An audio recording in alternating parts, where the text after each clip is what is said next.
My dear friends and professionalist, I Uday Singh advocate speaking. ನೀವೆಲ್ಲರೂ ಸಹ ನನ್ನ ಚಾನಲನ್ನು ನೋಡ್ತಾ ಇದ್ದೀರಿ ಅಂತ ನಾನು ಅಂದ್ಕೊಂಡಿದ್ದೀನಿ. ಶೇರ್ ಮಾಡಿ, ಲೈಕ್ ಮಾಡಿ, ಕಮೆಂಟ್ ಮಾಡಿ. ಮತ್ತು ನನ್ನ ಚಾನಲ್ಗೆ ಇನ್ನೂ ಯಾರ್ಯಾರು ಸಬ್ಸ್ಕ್ರೈಬ್ ಆಗಿಲ್ಲ, ದಯವಿಟ್ಟು ನೀವೆಲ್ಲರೂ ಸಬ್ಸ್ಕ್ರೈಬ್ ಆಗಬೇಕಂತ ಕೇಳ್ಕೊಳ್ತಾ, ಇವತ್ತು ನಾನು ನಿಮ್ಮ ಮುಂದೆ ಇನ್ನೊಂದು ವಿಷಯವಂತ ಇಟ್ಕೊಂಡು ಬಂದಿದ್ದೀನಿ. ನಾನು ಆಯ್ಕೆ ಮಾಡಿಕೊಂಡಿರ್ತಕ್ಕಂಥ ವಿಷಯ ಅಂತಂದರೆ, ಆದಾಯ ತೆರಿಗೆ ಫಾರಂ ನಂಬರ್ 16 ಹೊರತಾಗಿ 130 ಹೊಸದಾಗಿ ಬಂದಿರತಕ್ಕಂಥ ಫಾರಂ ಬಗ್ಗೆ ಈ ಒಂದು ವಿಡಿಯೋ ಮೂಲಕ ನಾನು ವಿವರಣೆಯನ್ನು ಕೊಡಲಿಕ್ಕೆ ಇಷ್ಟಪಡ್ತಾ ಇದ್ದೇನೆ.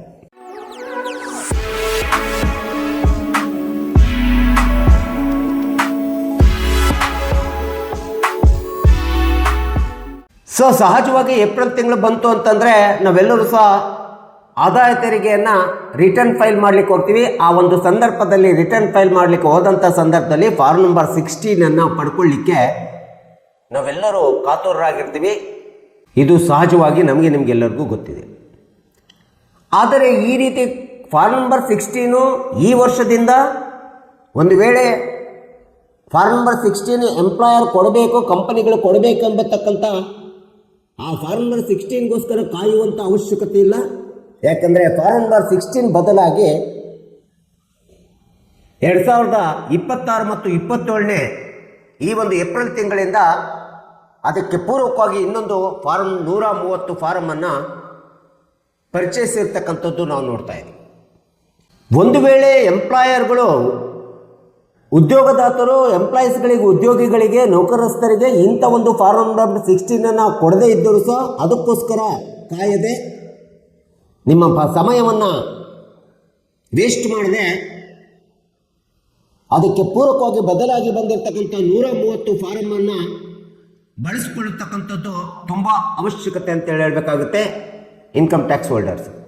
ಯಾಕೆಂದರೆ ಫಾರಮ್ ನಂಬರ್ 130 ಎಂಬತಕ್ಕಂಥದ್ದು ಒಂದು ಡಿಜಿಟಲೈಸ್ಡ್ ದಾಖಲೆ ಆಗಿ ಹೊರಹೊಮ್ತಾ ಇದೆ.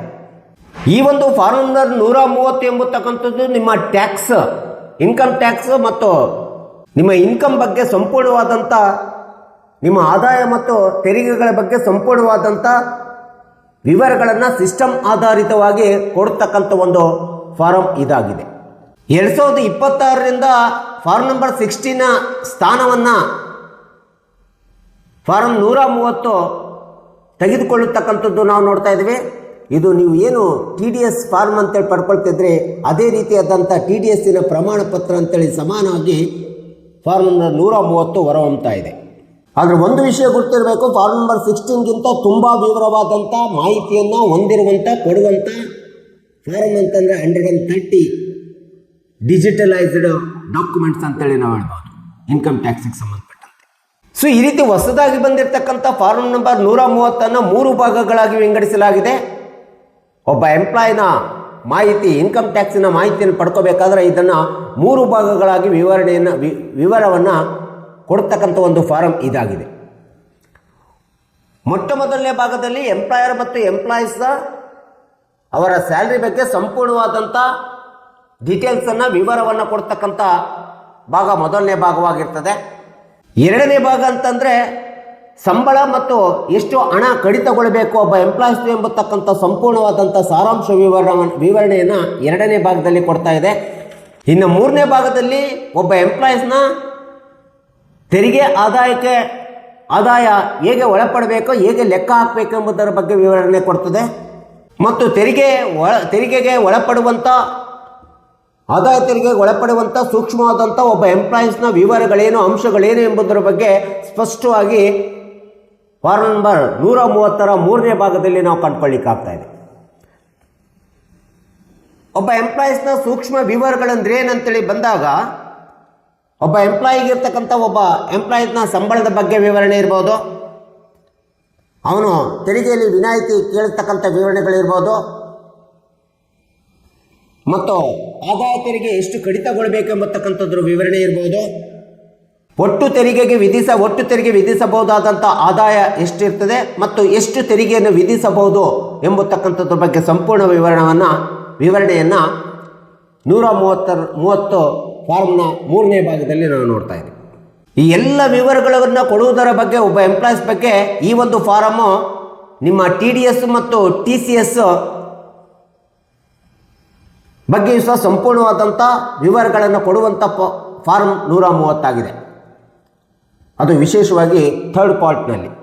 ಹೀಗಾಗಿ ಒಂದು ತಂತ್ರಜ್ಞಾನ ಆಧಾರಿತವಾದಂಥ ಸಿಸ್ಟಮ್ ಡೇಟಾ ಆಧಾರಿತವಾದಂಥ ಫಾರಮನ್ನು ಇನ್ಕಮ್ ಟ್ಯಾಕ್ಸ್ಗಳೊಳಗಡೆ ಆದಾಯ ತೆರಿಗೆಗಳಿಗೆ ಫಾರ್ಮ್ ನಂಬರ್ 16ಗೆ ಬದಲಾಗಿ 130 ಪರಿಚಯಿಸ್ತಾ ಇರ್ತಕ್ಕಂಥದ್ದು ಈ ವರ್ಷ ಏಪ್ರಿಲ್ 2026 ಮತ್ತು 27ನೇ ವರ್ಷಕ್ಕೆ ಈ ಒಂದು ಫಾರ್ಮ್ ಜಾರಿಗೊಳ್ತಾ ಇದೆ. ಸೊ ಹಾಗಾದರೆ ಇಂಥ ಒಂದು 130 income tax return filing form ಪಡೆಯುವುದರಿಂದ ಆದಾಯ ತೆರಿಗೆ ಕಟ್ಟುವವರ ಮೇಲೆ ಅಥವಾ ಆದಾಯ ತೆರಿಗೆ ಮೇಲೆ ಏನು ಪರಿಣಾಮಗಳು ಬೀರ್ತವೆ ಎಂಬತಕ್ಕಂಥದ್ದನ್ನು ನಾವು ನೋಡ್ಬೋದಾಗಿದೆ. ಮೊಟ್ಟ ಮೊದಲನೆಯ ಉದ್ದೇಶ ಅಂತಂದರೆ 130 ಫಾರಂ ಪರಿಚಯಿಸಲಿಕ್ಕೆ ಹೊರಟಿರ್ತಕ್ಕಂಥದ್ದು ಆದಾಯ ತೆರಿಗೆಗಳ ಒಳಗಡೆ ಪಾರದರ್ಶಕತೆಯನ್ನು ತರಬೇಕೆಂಬತಕ್ಕಂಥ ಮೊದಲನೇ ಹೆಜ್ಜೆ ಇಂಟ್ರೊಡ್ಯೂಸಿಂಗ್ ದ 130 ಫಾರಮ್ ಅಂತೇಳಿ ನಾವು ಹೇಳ್ಬೋದು. ಈ ಒಂದು ಬದಲಾವಣೆಯಿಂದ ಎಂಪ್ಲಾಯರ್ಸ್ ಮತ್ತು ಎಂಪ್ಲಾಯೀಸ್ಗಳಿಗೆ ತಮ್ಮ ರಿಟರ್ನ್ ಫೈಲ್ ಮಾಡಲಿಕ್ಕೆ ತುಂಬ ಸಹಕಾರಿಯಾಗಿರ್ತಕ್ಕಂಥ ಫಾರ್ಮ್ ಅಂತಂದರೆ 130 ಫಾರಮ್ ಆಗಿದೆ. ಯಾಕಂದರೆ ಅವರು ಟ್ಯಾಕ್ಸನ್ನು ರಿಟರ್ನ್ ಫೈಲ್ ಮಾಡಬೇಕು, ಇನ್ಕಮ್ ಟ್ಯಾಕ್ಸ್ ರಿಟರ್ನ್ ಫೈಲ್ ಮಾಡೋಕ್ಕೆ ಹೋಗುವಂಥ ಸಂದರ್ಭದಲ್ಲಿ ಬಹುತೇಕ ವಿವರಗಳನ್ನು, ಇವರ ವೈಯಕ್ತಿಕವಾದಂಥ ವಿವರಗಳನ್ನು ಈ ಒಂದು ಡಿಜಿಟಲೈಸ್ಡ್ ಫಾರ್ಮ್ನೊಳಗಡೆ ಪ್ರೀ ಫಿಲ್ಡ್ ಆಗಿರ್ತದೆ. ಹಾಗಾಗಿ ಪುನಃ ಫಾರ್ಮ್ ನಂಬರ್ 16ನಲ್ಲಿ ಕೊಟ್ಟ ಹಾಗೆ ತಮ್ಮೆಲ್ಲ ಮಾಹಿತಿಗಳನ್ನು ಕೊಡುವಂಥ ಅವಶ್ಯಕತೆ 130 ಫಾರಮ್ನಲ್ಲಿ ಬರೋದಿಲ್ಲ. ಫಾರಮ್ ನಂಬರ್ 130 ಇಂಟ್ರೊಡ್ಯೂಸ್ ಮಾಡಿರೋದ್ರಿಂದ ಬಂಡವಾಳಶಾಹಿಗಳು, ಹೂಡಿಕೆದಾರರು ತೆರಿಗೆಯನ್ನು ಕಟ್ಟುವುದರಿಂದ ತಪ್ಪಿಸಿಕೊಳ್ಳಲಿಕ್ಕೆ ಸಾಧ್ಯವಾಗುವುದಿಲ್ಲ ಮತ್ತು ಸ್ಪಷ್ಟವಾದಂಥ ತಮ್ಮೆಲ್ಲ ವಿವರಗಳನ್ನು ಕೊಡಬೇಕಾಗುತ್ತೆ ಮತ್ತು ನಿಖರವಾದಂಥ ಮಾಹಿತಿಯನ್ನು ಕೊಡಲೇಬೇಕಾಗುತ್ತೆ 130ರಲ್ಲಿ. ಮತ್ತು NRIಗಳಂತ ಏನಿದಾರಲ್ಲ ಆ NRIಗಳಿಗೆ 130 form it is one of the rigidity form ಅಂತ ಹೇಳ್ಬೋದು. ತುಂಬ ಕಠಿಣಕರವಾದಂಥ ಫಾರಮ್ ಅಂತ ಹೇಳಬೇಕಾಗುತ್ತೆ. ಮತ್ತು ಹಿರಿಯ ನಾಗರಿಕರು ಇರ್ಬೋದು, ಪೆನ್ಷನರ್ಸ್ ಇರ್ಬೋದು, ಅವರ ಪಿಂಚಣಿ ಇರ್ಬೋದು ಮತ್ತು ಪಿಂಚಣಿದಾರರು ತಾವು ಡೆಪಾಸಿಟ್ ಮಾಡಿದಂಥ ಸೇವಿಂಗ್ಸ್ ಡೆಪಾಸಿಟ್ ಮಾಡಿದಂಥ ಇಂಟ್ರೆಸ್ಟ್ ಅಂತೇನಿದೆ, ಬಡ್ಡಿ ಅಂತೇನಿದೆ, ಆ ಬಡ್ಡಿಯ ಆದಾಯವನ್ನು ತೋರಿಸಲಿಕ್ಕೆ ತುಂಬ ಸರಳವಾದಂಥ, ತುಂಬ ಉತ್ತಮ ಉತ್ಕೃಷ್ಟವಾದಂಥ ಫಾರ್ಮ್ ಅಂತಂದರೆ 130 ಫಾರಮ್ ಅಂತೇಳಿ ನಾವು ಹೇಳಬೇಕಾಗುತ್ತೆ. ಸೊ ಈ ರೀತಿಯಾದಂಥ ಬದಲಾವಣೆಯಾಗಿ ಬಂದಿರತಕ್ಕಂಥ ಈ ಒಂದು ಫಾರಮ್ನಿಂದ ಎಂಪ್ಲಾಯರ್ಸ್ ಮತ್ತು ಎಂಪ್ಲಾಯಿಗಳು ಸರ್ಕಾರಕ್ಕೆ ಏನು ಆದಾಯವನ್ನು ತೋರಿಸಿ ತೆರಿಗೆಯನ್ನು ಡಿಡಕ್ಷನ್ ಮಾಡ್ತಾರೆ, ಅಂಥ ಒಂದು ಆದಾಯ ತೆರಿಗೆ ಡಿಡಕ್ಷನ್ ಮಾಡುವುದರಲ್ಲಿ ಯಾವುದೇ ರೀತಿಯಾದಂಥ ಮಿಸ್ಮ್ಯಾಚ್ ಮಾಡಲಿಕ್ಕೆ ಬರೋದಿಲ್ಲ, ವಂಚನೆ ಮಾಡಲಿಕ್ಕೆ ಬರೋದಿಲ್ಲ ಮತ್ತು ಮಿಸ್ಟೇಕನ್ನು ಮಾಡಲಿಕ್ಕೆ ಬರೋದಿಲ್ಲ ಮತ್ತು ಯಾವುದೇ ವಿಧವಾದಂಥ ಇನ್ಕಮ್ ಟ್ಯಾಕ್ಸ್ ಕಟ್ಟದೆ ಮಿಸ್ಯೂಸ್ ಮಾಡಿಕೊಳ್ಳುವಂಥ ಫಾರ್ಮ್ ನಂಬರ್ 16ನಲ್ಲಿ ಇದ್ದಾಗೆ ಈ ಒಂದು ಫಾರ್ಮ್ನಲ್ಲಿ ಯಾವುದೇ ವಿಧವಾದಂಥ ಅವಕಾಶವಿಲ್ಲ ಮತ್ತು ಸಂಪೂರ್ಣವಾದಂಥ ನಿಯಂತ್ರಣವನ್ನು ಹೊಂದಿರತಕ್ಕಂಥ ಒಂದು ಡಿಜಿಟಲೈಸ್ಡ್ ದಾಖಲೆ ಅಂತಂದರೆ 130 ಫಾರ್ಮ್ ಅಂತೇಳಿ ನಾವು ಹೇಳ್ಬೋದು. ಈ ರೀತಿ ಟ್ರಾನ್ಸ್ಪರೆನ್ಸಿ ಮತ್ತು ಸಿಸ್ಟಮ್ ಆಧಾರಿತ ಫಾರಂ 130 ಆಗಿರೋದ್ರಿಂದ ಇದರಲ್ಲಿ ಯಾವುದೇ ವಿಧವಾದಂಥ ತಪ್ಪುಗಳು ಆಗುವ ಅವಶ್ಯಕತೆ ಕಡಿಮೆ ಇರ್ತದೆ. ಅಂದರೆ ಮಿಸ್ಟೇಕ್ಸ್ಗಳು ಆಗೋದರಲ್ಲಿ ತಡೆ ಹಿಡಿಯುವಂಥ ಫಾರಮು ಇದಾಗಿದೆ. ಫಾರಂ ನಂಬರ್ 16 ಇದ್ದಾಗ ಮ್ಯಾನ್ಯುವಲ್ ಕ್ಯಾಲ್ಕುಲೇಷನನ್ನು ಇನ್ಕಮ್ ಟ್ಯಾಕ್ಸ್ ಹಾಕ್ತಾ ಇದ್ವಿ. ಆದರೆ ಫಾರಂ ನಂಬರ್ 130 ಇಂಟ್ರೊಡ್ಯೂಸ್ ಆಯಿತು ಅಂತಂದರೆ ಇನ್ಕಮ್ ಟ್ಯಾಕ್ಸನ್ನು ಮ್ಯಾನ್ಯುವಲ್ ಕ್ಯಾಲ್ಕುಲೇಷನ್ ಹಾಕತಕ್ಕಂಥ ಅವಕಾಶನೇ ಬರೋದಿಲ್ಲ. It is a completely elimination, eradication of the calculating the income tax manual. ನಾವೇನು ಪೇಪರ್ ತೆಗೆದುಕೊಂಡ್ಬಿಟ್ಟು ಕೈಲಿಂದ ಬರೆದು ಇಷ್ಟು ನನಗೆ ಆದಾಯ ಬರ್ತದೆ, ಇಷ್ಟು ಸ್ಯಾಲ್ರಿ, ಇಷ್ಟು ಆದಾಯ ಇತ್ತು, ಇಷ್ಟು ಸ್ಯಾಲ್ರಿ, ಇಷ್ಟು ಕಡಿತಗಳಿದ್ದು, ಇಷ್ಟಿದ್ದು ಅಂತೇಳಿ ಲೆಕ್ಕ ಹಾಕಿ ನಾವು ಮ್ಯಾನ್ಯುವಲಲ್ಲಿ ಲೆಕ್ಕ ಹಾಕಿ ನಂತರ ಫಾರ್ಮ್ 16 ಒಳಗಡೆ ತುಂಬ್ತಾ ಇದ್ವಿ. ಆ ರೀತಿಯಾದಂಥ ಮ್ಯಾನ್ಯುವಲ್ ಕ್ಯಾಲ್ಕುಲೇಷನ್ ಸಂಪೂರ್ಣ ಹೋಗಲಿಕ್ಕೆ ಈ ಒಂದು ಫಾರಮ್ ಸಹಾಯಕ ಆಗಿದೆ. ಸೊ ಇಂಥ ಒಂದು 130 income tax return file form TDS form ಎಂಬತಕ್ಕಂಥದ್ದು ಆನ್ಲೈನ್ ಪೋರ್ಟಲ್ ಮೂಲಕ ಮಾತ್ರ ಲಭ್ಯ ಆಗ್ತದೆ, ದೊರಲಿಕ್ಕೆ ಸಾಧ್ಯ ಆಗ್ತದೆ. ಅದು ಇನ್ನೂ ಕೇವಲವಾಗಿ TRACS ಟ್ರೆಸ್ ಎಂಬತಕ್ಕಂಥ ಪೋರ್ಟಲ್ ಜನರೇಟ್ ಮಾಡುವುದರ ಮೂಲಕ ಈ ಫಾರಂ ಲಭ್ಯ ಆಗಲಿಕ್ಕೆ ಸಾಧ್ಯ ಆಗ್ತಾಯಿದೆ. ಅಷ್ಟೇ ಅಲ್ಲದೆ ನಾವು ಈ ಒಂದು ಅಕಾಡೆಮಿಕ್ ಇಯರ್ ಒಳಗಡೆ 3 ತಿಂಗಳ ತ್ರೈಮಾಸಿಕ ಆದಾಯ ತೆರಿಗೆಯ ಸ್ಟೇಟ್ಮೆಂಟ್, ತ್ರೈಮಾಸಿಕ ಆದಾಯ ತೆರಿಗೆ ಸ್ಟೇಟ್ಮೆಂಟ್ ಅಂತ ಸಲ್ಲಿಸಿದ ನಂತರವೇ 130 ಫಾರಮು ಸಿಸ್ಟಮ್ ಒಳಗಡೆ ಲಭ್ಯ ಆಗಲಿಕ್ಕೆ ಸಾಧ್ಯ ಆಗ್ತದೆ. ಒಂದು ವೇಳೆ ತ್ರೈಮಾಸಿಕವಾದಂಥ ಆದಾಯ ತೆರಿಗೆ ಸ್ಟೇಟ್ಮೆಂಟನ್ನು ನಾವು ಕೊಟ್ಟಿಲ್ಲ ಅಂದರೆ ಈ ಒಂದು ಫಾರಂ ಲಭ್ಯ ಆಗಲಿಕ್ಕೆ ಸಾಧ್ಯವಿಲ್ಲ. ಸೊ ಇಡೀ ಒಂದು 130 form income tax return file ಮಾಡ್ತಕ್ಕಂಥ ಫಾರಮ್ 16ಗೆ ಪೂರ್ವಕ ಬಂದಿರತಕ್ಕಂಥ ಈ ಒಂದು 130 ಫಾರಮು ಎಂಟೈರ್ ಸಿಸ್ಟಮ್ ಪ್ರೊಸೆಸ್ ಡೇಟಾದ ಮೇಲೆ ನಿಂತಿರೋದ್ರಿಂದ ಯಾವುದೇ ಕಂಪನಿಗಳು ಎಂಪ್ಲಾಯರ್ಗಳು ತಮ್ಮ ಎಂಪ್ಲಾಯೀಸ್ಗಳ ಡೇಟಾವನ್ನು ಸಂಪೂರ್ಣವಾಗಿ ವಿವರವಾಗಿ ಕೊಡಬೇಕಾಗುತ್ತೆ ಮತ್ತು ಸರಿಯಾಗಿ ಕೊಡತಕ್ಕಂಥದ್ದು ತುಂಬ ಅವಶ್ಯಕತೆ ಇದೆ, ಸರಿಯಾಗಿ ಕೊಡಬೇಕಾಗುತ್ತೆ. ಒಟ್ಟಾರೆ ಹೇಳಬೇಕಂತಂದರೆ ಪಾರದರ್ಶಕತೆ ಮತ್ತು ತಂತ್ರಜ್ಞಾನ ಆಧಾರಿತದಿಂದ ಕೂಡಿರ್ತಕ್ಕಂಥ 130 ಫಾರಮನ್ನು ಇಂಟ್ರೊಡ್ಯೂಸ್ ಮಾಡ್ತಾ ಇರೋದ್ರಿಂದ ದೇಶದಲ್ಲಿ ಆಗುತ್ತಕ್ಕಂಥ ಆದಾಯ ತೆರಿಗೆ ವಂಚನೆಗೆ ಕಡಿವಾಣ ಹಾಕುವತಕ್ಕಂಥ ಉದ್ದೇಶವಾಗಿದೆ. ಆದಾಯ ತೆರಿಗೆ ಕಟ್ಟತಕ್ಕಂಥದ್ದು ಒಂದು ಸರಳ ಅಥವಾ ಸುಲಭಗೊಳಿಸತಕ್ಕಂಥ ಇನ್ನೊಂದು ಉದ್ದೇಶವಾಗಿದೆ.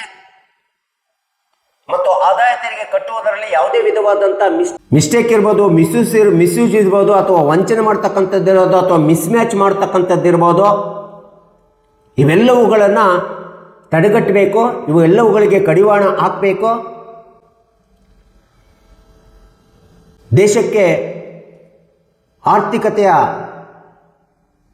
ಒಂದು ಎನ್ಹಾನ್ಸ್ಮೆಂಟನ್ನು, ಪ್ರೋಗ್ರೆಸ್ಸನ್ನು ತರಬೇಕು. ಆರ್ಥಿಕತೆ ಒಳಗಡೆ ಆದಾಯ ತೆರಿಗೆಯನ್ನು ಪ್ರತಿಯೊಬ್ಬ ನಾಗರಿಕನೂ ಸಹ ದೇಶಕ್ಕೆ ತೆರಿಗೆ ಕೊಟ್ಟಿರ್ತಕ್ಕಂಥದ್ದು ಅವನ ಆದ್ಯ ಕರ್ತವ್ಯ. ಅದರಿಂದ ಅವನು ವಂಚಿತನಾಗಬಾರ್ದು ಎಂಬತಕ್ಕಂಥ ಒಂದು ಮೂಲ ಉದ್ದೇಶವನ್ನು ಇಟ್ಕೊಂಡು ಫಾರಂ ನಂಬರ್ 16 ಬದಲಾಗಿ ಫಾರಂ 130 ಡಿಜಿಟಲೈಸ್ಡ್ ಫಾರಂ ದಾಖಲೆ ಪರಿಚಯಿಸಿರ್ತಕ್ಕಂಥದ್ದು ತುಂಬ ಶ್ಲಾಘನೀಯ. ಸೊ ಹೀಗಾಗಿ ಎಂಪ್ಲಾಯೀಸ್ಗಳಿರ್ಬೋದು, ನೌಕರದಾರರು ಇರ್ಬೋದು, ಬಿಸ್ನೆಸ್ ಮೆನ್ಸ್ ಇರ್ಬೋದು, ಇಂಡಸ್ಟ್ರಿಯಲಿಸ್ಟ್ಗಳಿರ್ಬೋದು, ಪೂರ್ಣಕಾಲಿಕ ನೌಕರರು ಇರ್ಬೋದು, ಸರ್ಕಾರಿ ನೌಕರರು ಇರ್ಬೋದು, ಅರೆ ಸರ್ಕಾರಿ ನೌಕರರು ಇರ್ಬೋದು, ಯಾರ್ಯಾರು ಇನ್ಕಮ್ ಟ್ಯಾಕ್ಸ್ಗೆ ಒಳಗಾಗ್ತಾರೆ, ಯಾರು ಈ ದೇಶಕ್ಕೆ ಸಮಾಜಕ್ಕೆ ನಾವು ತೆರಿಗೆಯನ್ನು ಕಟ್ಟಲೇಬೇಕು. ಯಾಕೆಂದರೆ ನಾವು ನಮ್ಮ ಆದಾಯ ಒಂದು ಸ್ಲ್ಯಾಬಿನ ಪ್ರಕಾರ ಆ ಸ್ಲ್ಯಾಬನ್ನು ಮೀರಿ ನಾವು ಆದಾಯವನ್ನು ಪಡ್ಕೊಳ್ತೀವಿ ಅಂತಂದರೆ ಆ ಒಂದು ಆದಾಯಕ್ಕೆ ಬರುವಂಥ ಟ್ಯಾಕ್ಸನ್ನು, ತೆರಿಗೆಯನ್ನು ನಾವು ದೇಶಕ್ಕೆ ಕಟ್ಟಬೇಕು. ಆ ಒಂದು ಕಟ್ಟದೆ ನಾವು ದೇಶ ಅಥವಾ ಸಮಾಜಕ್ಕೆ ಆಗಬಾರ್ದು ಎಂಬತಕ್ಕಂಥ ಹಿನ್ನೆಲೆಯನ್ನು ಆದಾಯ ತೆರಿಗೆಯಲ್ಲಿ ಪಾರದರ್ಶಕತೆಯನ್ನು ತರಬೇಕು ಎಂಬತಕ್ಕಂಥ ಮೂಲ ಉದ್ದೇಶವನ್ನು ಇಟ್ಕೊಂಡು ತೆರಿಗೆ ಕಟ್ಟುವುದು ಈ ದೇಶದ ಪ್ರತಿಯೊಬ್ಬ ಪ್ರಜೆ ಅಥವಾ ನಾಗರಿಕನ ಆದ್ಯ ಕರ್ತವ್ಯ ಎಂಬತಕ್ಕಂಥದ್ದನ್ನು ಜಾಗೃತಗೊಳಿಸತಕ್ಕಂಥ ಹಿನ್ನೆಲೆಯನ್ನು ಇಟ್ಕೊಂಡು ಈ 130 ಫಾರಮನ್ನು ಪರಿಚಯಿಸಿರ್ತಕ್ಕಂಥದ್ದು ಶ್ಲಾಘನೀಯ. ಹೀಗಾಗಿ ತೆರಿಗೆಗೆ ಒಳಪಡುತ್ತಕ್ಕಂಥ ಎಲ್ಲ ನೌಕರದಾರರು, ಉದ್ಯೋಗದಾತರು ಮತ್ತು ಕಂಪನಿಗಳಲ್ಲಿರ್ತಕ್ಕಂಥ ಎಲ್ಲ ನೌಕರಸ್ಥರು ಮತ್ತು ವ್ಯಾಪಾರಸ್ಥರು ಇವರೆಲ್ಲರೂ ಸಹ ಈ ಒಂದು ಹೊಸದಾಗಿ ಬಂದಿರತಕ್ಕಂಥ ಫಾರಮನ್ನು ಉಪಯೋಗಿಸಬೇಕು. ಅದು 130 ಫಾರಂ ನಂಬರ್ 16ಗೆ ಬದಲಾಗಿ ಬಂದಿದೆ. ಇಷ್ಟು ದಿನ ಫಾರಂ ನಂಬರ್ 16ಗೋಸ್ಕರ ಕಾಯ್ತಾ ಇದ್ರಿ. ಈ ಒಂದು 2026 ಮತ್ತು 27ನೇ ವರ್ಷದಲ್ಲಿ ಆ ಫಾರಮ್ಗೆ ಕಾಯದೆ ಈ ಒಂದು 130 ಫಾರಂ ಉಪಯೋಗಿಸ್ಕೊಂಡು ನೀವೆಲ್ಲರೂ ತೆರಿಗೆ ಕಟ್ಟಬೇಕೆಂಬತಕ್ಕಂಥ ಹಿನ್ನೆಲೆಯನ್ನು ಇಟ್ಕೊಂಡು ಇದ್ರ ಬಗ್ಗೆ ನಿಮಗೆಲ್ಲರಿಗೂ ಗೊತ್ತಾಗಲಿ, ತಿಳ್ಕೊಳ್ಳಿ ಎಂಬತಕ್ಕಂಥ ಹಿನ್ನೆಲೆಯನ್ನು ಇಟ್ಕೊಂಡು ಈ ವಿಡಿಯೋನ ಮಾಡಿದ್ದೀನಿ. ದಯವಿಟ್ಟು ನನ್ನ ವಿಡಿಯೋ ಇಷ್ಟ ಆಗಿದ್ದರೆ ಶೇರ್ ಮಾಡಿ, ಲೈಕ್ ಮಾಡಿ, ಕಮೆಂಟ್ ಮಾಡಿ ಮತ್ತು ನನ್ನ ಚಾನಲ್ಗೆ ಸಬ್ಸ್ಕ್ರೈಬ್ ಆಗೋದನ್ನು ಮರಿಬೇಡಿ. ಸೊ ಇವತ್ತಿನ ವಿಷಯಕ್ಕೆ ವಿರಾಮವನ್ನು ಹೇಳ್ತೀನಿ. ನಾನು ಇನ್ನೊಂದು ವಿಷಯವನ್ನು ತೆಗೆದುಕೊಂಡು ನಿಮ್ಮ ಮುಂದೆ ಬರ್ತೀನಿ. ಜೈ ಹಿಂದ್, ಜೈ ಕರ್ನಾಟಕ.